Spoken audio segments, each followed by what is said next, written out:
నమస్తే, welcome to నేటి. నేను మీ పవన్. తెలంగాణ సీఎం ఒంటరివాడైపోయాడా?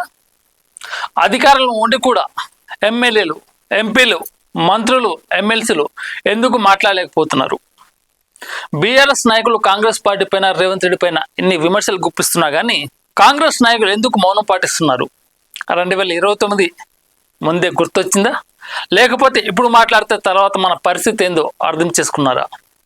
ఇక్కడ తెలంగాణ సీఎం రేవంత్ రెడ్డి గారు పదే చెప్తున్నారు పార్టీ కోసం పనిచేస్తానని. కానీ కాంగ్రెస్లో ఉన్న కొంతమంది నాయకులు మాత్రం రేవంత్ రెడ్డి గారిని బయటవాడిగానే చూస్తున్నారు. ఎందుకంటే ఆయన టీడీపీ పార్టీ నుంచి వచ్చిన వ్యక్తి.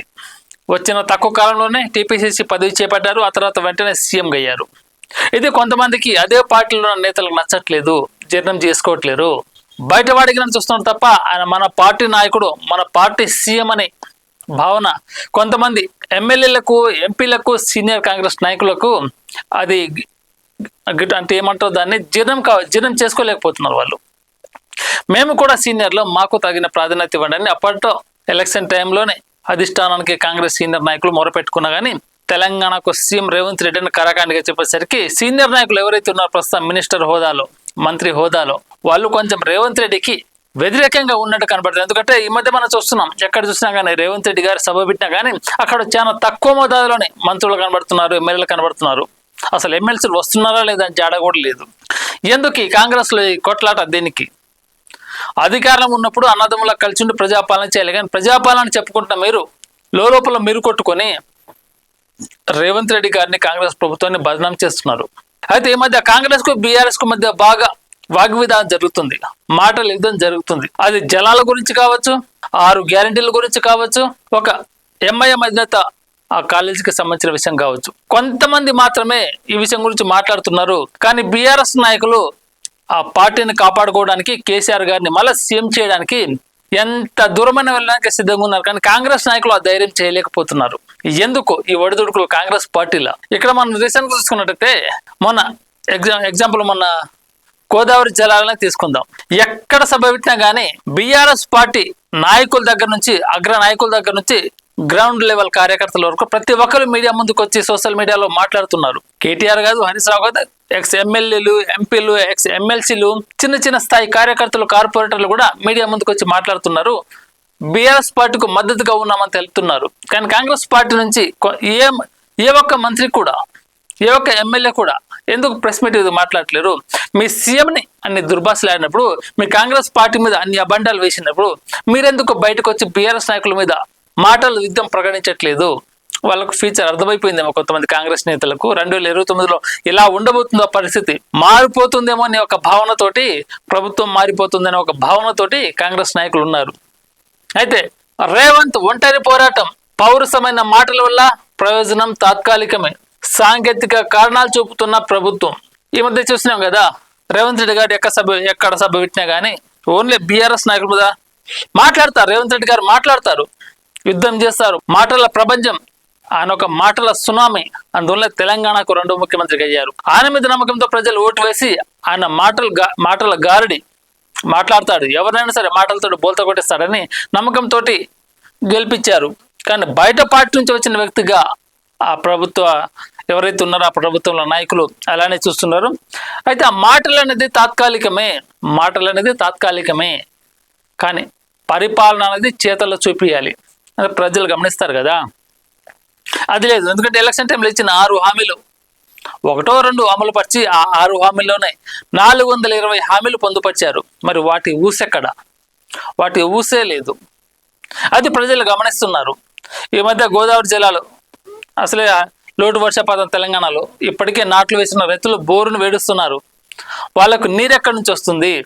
ఇప్పుడు మీరు పంపులు ఆన్ చేయకపోతే, ఎగువన కురుస్తున్న భారీ వర్షాలను ఇప్పటికీ పట్టుకోకపోతే రైతులకు వ్యవసాయానికి నీళ్ళు ఎక్కడిది, తర్వాత తాగు నీళ్ళు ఎక్కడిదని బీఆర్ఎస్ నాయకులు, విపక్ష నాయకులు ఎవరైతే ఉన్నారో, ప్రతిపక్ష నాయకులు కాంగ్రెస్ ప్రభుత్వం పైన దుమ్మెత్తి పోస్తున్నారు. ఎన్ని సభలు పెట్టినా, ఎన్ని మీటింగ్లు పెట్టినా కానీ కాంగ్రెస్ నుంచి ఏ ఒక్క మంత్రి, ఏ ఒక్క ఎమ్మెల్యే, ఏ ఒక్క ఎమ్మెల్సీ బయటకు వచ్చి ఆ నాయకుడి మీద, మా నాయకుడి మీద ఎందుకు దుర్భాష, ఎందుకు అసభ్య పదజాలాలు వాడుతున్నారు, మేము ప్రజల కోసం పనిచేస్తున్నామని ధైర్యంగా చెప్పి ఏ ఒక్క నాయకుడు కూడా ఇప్పుడు దాకా కనబడట్లేదు. ఏదో వచ్చినామా పోయినామా తాత్కాలికంగా అనిపిస్తుంది అన్ని. కాంగ్రెస్ నేతల్లో కనిపిస్తున్న వ్యూహాత్మక సంయమనం అంటే అంటే వాళ్ళు పేషెన్స్ ఉన్నారా, ఓపిక పడుతున్నారా, లేకపోతే 2029 ఫ్యూచర్ ఏంటిదని అర్థం చేసుకున్నారా? రేవంత్ను ఇప్పటికే బయట నుంచి వచ్చిన వాటిగా చూస్తున్న సీనియర్లు అది అంటే తెలంగాణలో కాంగ్రెస్ పార్టీ ఏర్పడక ముందు రేవంత్ రెడ్డి గారు వేరే పార్టీలో ఉన్నారు. ఆ తర్వాత దీంట్లోకి వచ్చి టీపీసీసీ పదవి చేపట్టి ముఖ్యమంత్రి అయ్యారు. అప్పటికే కాంగ్రెస్లో చాలా మంది సీనియర్ నేతలు ఉన్నారు. ఉత్తమ్ కుమార్ రెడ్డి గారు, కోమటిరెడ్డి రాజగోపాల్ రెడ్డి గారు, శ్రీధర్ బాబు గారు, బట్టి విక్రమార్క గారు, జగ్గారెడ్డి గారు, ఇలా చాలా మంది అగ్రనాయకులు ఉన్నారు కాంగ్రెస్లో. కానీ వాళ్ళందరినీ పక్కన పెట్టి బయట నుంచి వచ్చిన వ్యక్తికి సీఎం పదవి అప్పగించడం అనేది ఆ నేతలు ఇంకా జీర్ణించుకోలేకపోతున్నారు. అదే ఇక్కడ కొట్లాడ మెయిన్ తంతు అదే జరుగుతుంది ఇక్కడ. ఎంతసేపు ఏ సభ పెట్టినా కానీ, నల్గొండలో పెట్టినా, ఖమ్మంలో పెట్టినా, హైదరాబాద్లో పెట్టినా, కరీంనగర్ ఏ జిల్లాలో పెట్టినా కానీ రేవంత్ రెడ్డి గారు ఒక్కడే మాట్లాడుతున్నారు. ఆ తర్వాత ఏ ఒక్క మంత్రి ఎమ్మెల్యేలు కూడా కనీసం నోరు మెదపట్లేదు. పరిస్థితి ఏందో ప్రజలకు తెలిసిపోయిందా, లేకపోతే వీళ్ళు ముందుగానే ఊహించుకున్నారా 2029 వాట్ ఎండ్ అనేది? మైండ్కి ఎంతో రేవంత్ను ఇరుకున పెడుతున్న బీఆర్ఎస్ నేతలు, ముఖ్యంగా కేటీఆర్, హరీష్ రావు, ఆ పార్టీకి చెందిన సీనియర్ మాజీ ఎంపీలు కావచ్చు, మాజీ ఎమ్మెల్యేలు కావచ్చు, మాజీ మంత్రులు కావచ్చు, ప్రతి విషయంలో బీఆర్ఎస్ పార్టీకు సపోర్ట్గా ఉండి కాంగ్రెస్ పైన ప్రగల్భాలు చేస్తున్నారు. వాళ్ళు చేసే అన్యాయాన్ని జనంలోకి బలంగా తీసుకెళ్తున్నారు. ఇది కదా కావాల్సింది. నాయకుడిని కాపాడుకోవడం అంటే, పార్టీని కాపాడుకోవాలంటే అధికారంలో లేకపోయినా ప్రతిపక్షంగా వాళ్ళ బాధ్యత వాళ్ళు నిర్వహిస్తున్నారు. కానీ అధికారంలో ఉండి మీరెందుకు మీ నాయకుడిని, మీ పార్టీని కాపాడుకోలేకపోతున్నారు? మీ పార్టీ గౌరవానికి ఇదేనా మీరు ఇచ్చే న్యాయం? మీ పార్టీకి ప్రతికూలంగా పనిచేయండి, అనుకూలంగా పనిచేయండి, కానీ వేరే పార్టీ నాయకులను భయపడి మీరు దాక్కోవడం అనేది ఇది కరెక్ట్ విషయం కాదు. మీరు ఎమ్మెల్యేలైనా కానీ, ఎంపీలైనా కానీ, మంత్రులైనా కానీ పార్టీ కోసం, పార్టీ సిద్ధాంతాల కోసం పనిచేయాలి. మీ నాయకుడిని ఎవరైనా అంటే ఖచ్చితంగా మీరు బయటకు వచ్చి వాళ్ళకు చెప్పే విధంగా సమాధానం చెప్పాలి. గోదావరి నీటి ఎత్తిపోతల విషయంలోనూ రేవంత్ను టార్గెట్ చేసిన విపక్షం బాబుకు అనుకూలంగా వివరిస్తున్నారంటూ కేటీఆర్ ఆరోపణలు. 6 గ్యారెంటీలు అమలు చేయకపోతే తటస్థ ఓటర్లు దూరమయ్యే ప్రమాదం. గిది ముచ్చట. అసలు తెలంగాణ లేదంటే ఎలక్షన్ టైంలో గిన్నెగనగా చేరు హామీలు, ఆ హామీలు ముచ్చట జాడే లేదా.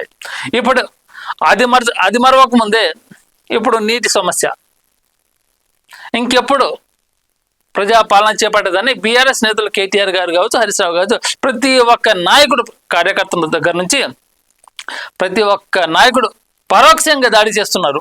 సోషల్ మీడియా ద్వారా కానీ, మీడియా ద్వారా కానీ దాడి చేస్తున్నారు. మరి ఏం చేస్తారు? వాళ్ళ పని ప్రతిపక్షం అంటే ప్రశ్నించడం, ప్రశ్నలు సంధించడం. దానికి ప్రభుత్వం సమాధానం చెప్పాలి, లేకపోతే సైలెంట్గా ఉండాలి. కానీ ఎంతసేపు రేవంత్ రెడ్డి గారే బహిరంగ సభల ద్వారా వచ్చి ప్రతిపక్షం పైన నిప్పులు కురిపిస్తున్నారు తప్ప, రేవంత్ రెడ్డి గారు బాగా మాట్లాడతారు, చాలా చక్కగా మాట్లాడతారు, ఆ విషయంలో ఒప్పుకోవచ్చు. కానీ ఒక్కడితోనే యుద్ధం ముగియదు కదా. వెనకాల ఒక సైన్యం ఉంటేనే అవతల వాళ్ళకి కొంచెం భయం అనేది ఏర్పడుతుంది. ఆ సైన్యం ఉండి కూడా లేనట్టుగా కనబడుతుంది వెనకాల ఇవాళ. మరి ఆ సైన్యమే లేకపోతే ఈ ఒంటరి వాడు ఎంతవరకు పోరాటం చేస్తాడు? ఒక్కడితోనే సాధ్యమయ్యే పని కాదు. ఎందుకంటే పొలిటిక్స్, రాజకీయం ఒక్కడితోనే కాదు, ఒక టీం ఉండాలి. 6 గ్యారెంటీలు అమలు చేయకపోతే తటస్థ ఓటర్లు దూరమయ్యే ప్రమాదం. ఎన్నికల్లో హామీలు ఇచ్చారు 6 గ్యారెంటీలని. ఆ గ్యారెంటీలను నమ్మే ప్రజలు ఓటేశారు. ఇప్పుడు 6 గ్యారెంటీలు ఊసేలేదు. మరి ఆ గ్యారెంటీలు ఊసేయలేకపోతే అప్పుడు వేసిన ఓటర్లు ఇప్పుడు దూరం అవుతారు ఖచ్చితంగా.